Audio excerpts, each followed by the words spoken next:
Bajo una tranquila casa en la isla de Guernsey, los investigadores descubrieron un búnker nazi sellado que no había sido abierto desde 1945. Al principio, parecía un refugio de guerra, pero cuanto más profundizaban, más claro quedaba que se trataba de algo completamente distinto.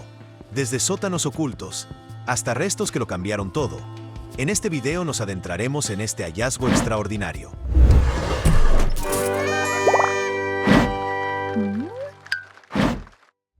Número 4. El sótano que no debería existir. En agosto de 2025, Sean y Caroline Tullier estaban renovando su casa en Guernsey, una de las islas del canal entre Gran Bretaña y Francia. Se suponía que sería una renovación rápida antes del invierno. Suelo nuevo, cableado nuevo y una mano de pintura. Mientras trabajaba en la cocina, Sean golpeó una sección de concreto que sonó hueca. Al principio pensó que era una burbuja de aire. Volvió a golpear y el sonido se hizo más grave, metálico y extraño. Por curiosidad, intentó abrirlo con una palanca, esperando encontrar tierra suelta debajo. En cambio, la herramienta golpeó con un estrépito. El suelo había cedido, dejando al descubierto algo oculto. Ambos se quedaron mirando el pequeño hueco que se había abierto. Bajo el polvo, una capa de metal brillaba tenuemente. Caroline quería detenerse de inmediato y llamar al contratista, pero Sean dijo que debían despejar un poco más para ver qué era. Retiraron los escombros y dejaron al descubierto una placa soldada incrustada en el suelo.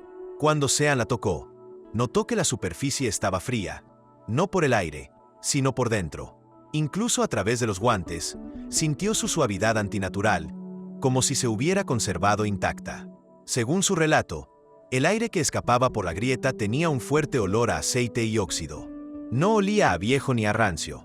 Olía a una habitación que había estado cerrada el día anterior. El repentino descenso de la temperatura les heló la sangre, y ambos retrocedieron. Al principio pensaron que habían dado con un antiguo depósito de escombros o un túnel de servicio de la guerra. Al fin y al cabo, Guernsey estuvo ocupada por los nazis durante la Segunda Guerra Mundial. Las estructuras subterráneas no son raras en la zona, pero esta tenía algo especial. A la mañana siguiente, contactaron con la Oficina de Patrimonio local. 2 días después, un pequeño equipo de historiadores e ingenieros llegó con permiso para abrir el espacio. Al principio, el equipo lo trató como otro vestigio de la guerra. Las islas del canal aún ocultaban decenas de búnkeres y túneles de la ocupación alemana, pero una vez cortadas las soldaduras y levantado el primer panel de acero, la curiosidad se transformó en alarma. Bajo la placa había una escalera que descendía a la más absoluta oscuridad. En la parte inferior se alzaba una pesada puerta de acero, con la pintura roja apenas descolorida. En ella, grabadas en grandes letras, se leía Bef verboten, kein Zutritt, que significa prohibido el paso, Fuerza Expedicionaria Británica, prohibido. La inscripción era inusual y la pintura parecía demasiado nueva para una reliquia enterrada desde la década de 1940. Al forzar la puerta, el pasillo interior parecía intacto.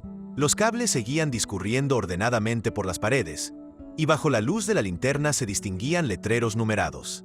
No había óxido, ni daños, ni señales de derrumbe. Uno de los ingenieros comentó que parecía que alguien había estado allí recientemente. Otro afirmó que las habitaciones selladas podrían conservarse durante décadas, pero nadie parecía convencido. Recorrieron el pasadizo con cuidado, registrando cada detalle.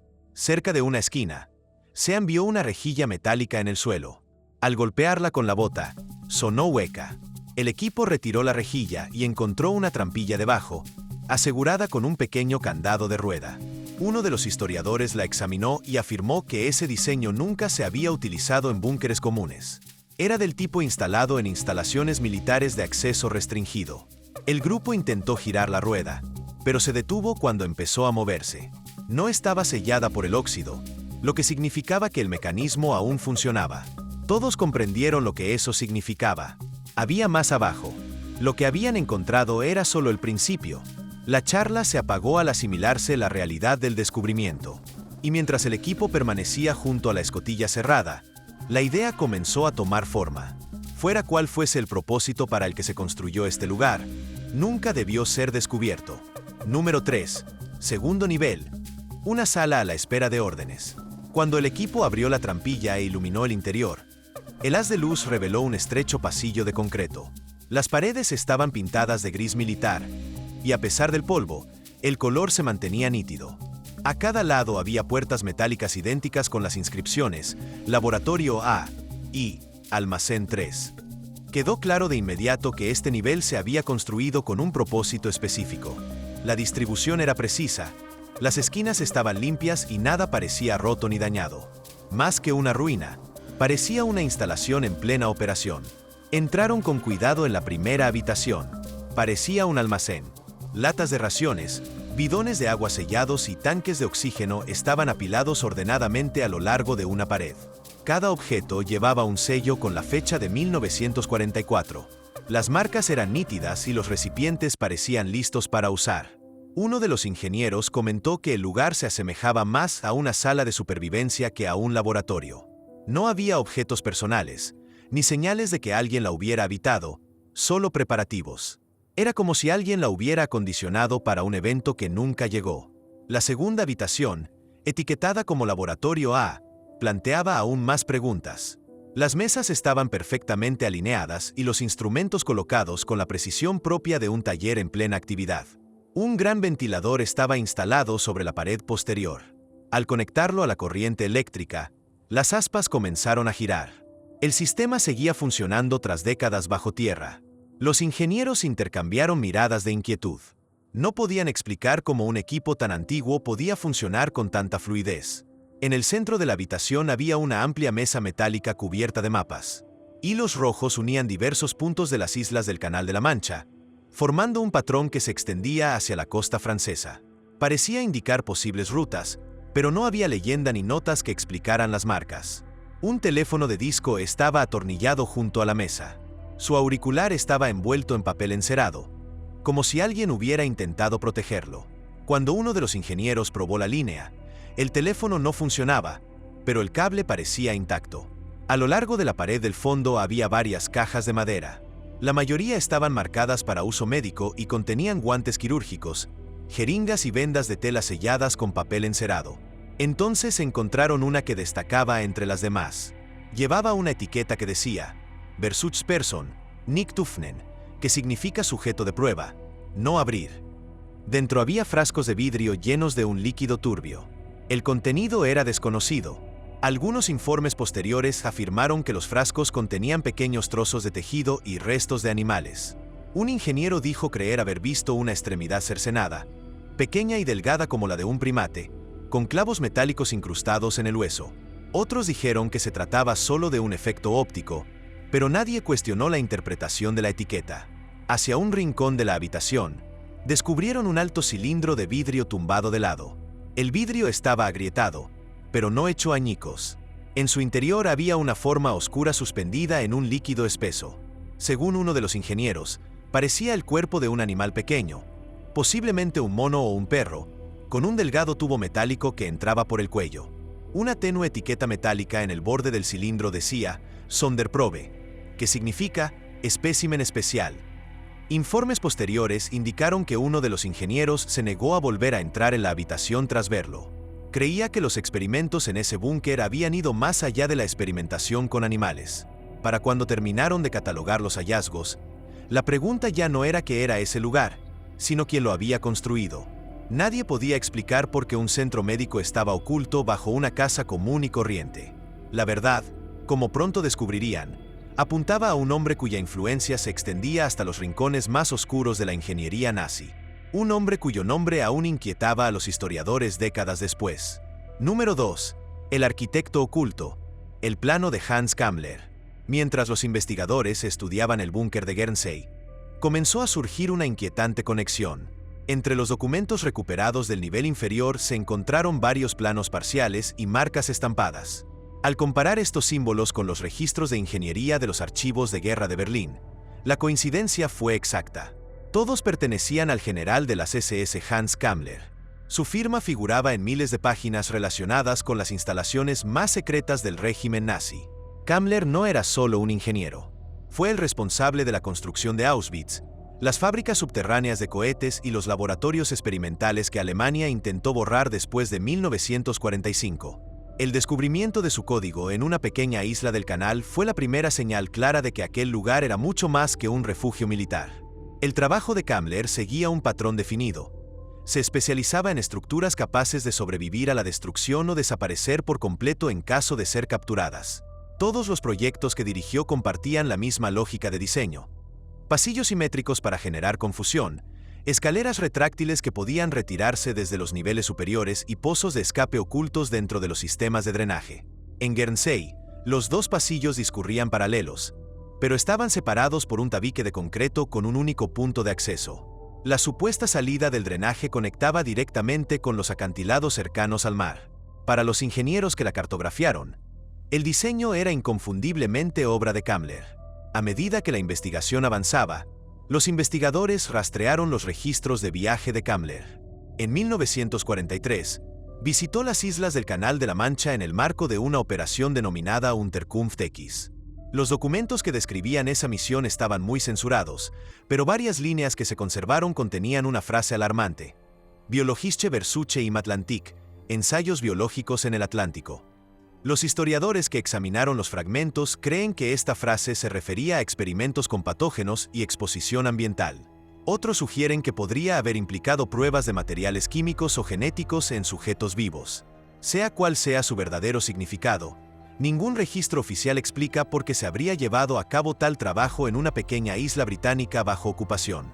El diseño de Guernsey encontró su reflejo en otro descubrimiento décadas después.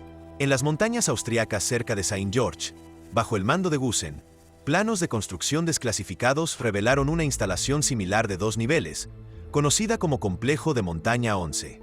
Según informes de inteligencia de la posguerra, ese emplazamiento austriaco formaba parte de una división de investigación de armamento supervisada directamente por el departamento de Kammler. Los paralelismos estructurales eran demasiado específicos para descartarlos como mera coincidencia. Si Hans Kammler realmente diseñó el búnker de Guernsey, nunca tuvo una función defensiva. Su precisión y sus niveles ocultos sugerían que allí se había vivido y trabajado en secreto. Para comprender su propósito, el equipo necesitaba encontrar a quienes habían estado dentro. Número 1. La tripulación olvidada. Los restos humanos del silencio. Cuanto más se adentraba el equipo, más se sentía habitado el búnker, en lugar de vacío. A medida que ampliaban la zanja por los pasillos inferiores, comenzaron a registrar las huellas de las personas que habían trabajado bajo la casa. Nada parecía casual. Muchos objetos estaban justo donde alguien los dejaba al final de su turno. Ese hecho incomodaba a todos los presentes. En varios lugares, el polvo del suelo dejaba huellas nítidas. Los zapatos eran pequeños y estrechos. No se correspondían con las botas de combate reglamentarias. Un arqueólogo afirmó que parecían huellas de personal médico o técnico que pasaba sus días en habitaciones, no patrullando. Las huellas apuntaban en una misma dirección y terminaban en una bifurcación, como si el grupo se hubiera desplazado junto. Cerca de un trozo de muro derrumbado, el equipo encontró una pequeña colección de objetos personales. Un broche de mujer, una placa de identificación de las SS y una fotografía de un niño pequeño sonriendo a la cámara. En el reverso de la foto, con una cuidada caligrafía alemana, alguien había escrito: Verfahrer, date prisa en casa. La sala quedó en silencio. Era la primera vez que el equipo podía visualizar los rostros de las personas que habían estado allí. En un archivo contiguo al laboratorio A, un armario metálico cerrado con llave estaba apoyado contra la pared del fondo. Tras un cuidadoso corte, por fin se rompió el candado. Dentro había sobresatados con un cordón, con los bordes amarillentos por el paso del tiempo. Cada sobre contenía una carta manuscrita fechada entre marzo y abril de 1945. La mayoría iban dirigidas a esposas, hijos o padres en Alemania. Muchas llevaban sellos sin marcar, lo que significa que nunca fueron enviadas. Las cartas reflejaban miedo e incertidumbre. Una de las cartas decía: si no regreso a casa, sepan que seguí órdenes en las que ya no creo. Otra carta no tenía firma y mencionaba a súbditos que duermen sin morir. Los historiadores afirmaron posteriormente que la frase era difícil de identificar. Algunos creen que se refería a sujetos suspendidos en un laboratorio. Otros piensan que era una forma codificada de describir el almacenamiento de restos. El armario también contenía fotografías en blanco y negro de mujeres y niños. Varias tenían nombres y años de nacimiento escritos cuidadosamente en el margen. Algunas fotos estaban rotas por la mitad. Un investigador sugirió que el hecho de que estuvieran rotas podría haber sido un último intento de ocultar las identidades antes de la evacuación. Había cartillas de racionamiento y documentos de identidad. En el fondo, un dibujo infantil a lápiz de un hombre uniformado sosteniendo un globo rojo. Era un detalle pequeño, pero transformaba la habitación. Las personas que habían trabajado allí tenían familias que los esperaban.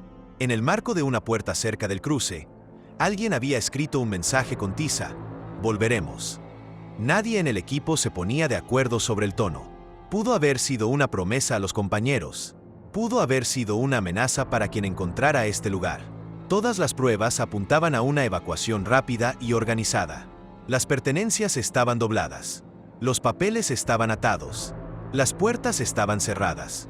Nada parecía haber sido saqueado. Los ocupantes del búnker habían sellado su trabajo y se habían marchado con un plan. Las cartas mencionaban la ruta marítima y la carga lista para ser transferida. Esa frase se repetía constantemente en las notas. La pregunta sobre qué contenía esa carga cobró nueva urgencia cuando el equipo forzó un tabique sellado con la etiqueta Experimento 5.